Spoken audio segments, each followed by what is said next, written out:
Hello, lovely kake, mga kakitchenette natin.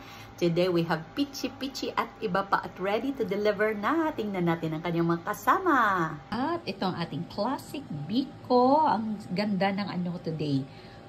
Muscovado sugar, very dark. At ang ating putong bigas. May konting drop lang siya ng ube essence para magkakulay.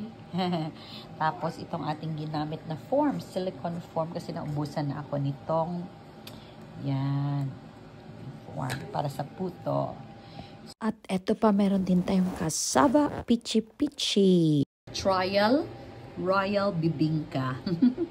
Ito ay bibingkang bigas from rice flour na may coconut din siya. Tingnan mo. Ikita nyo ang coconut strips.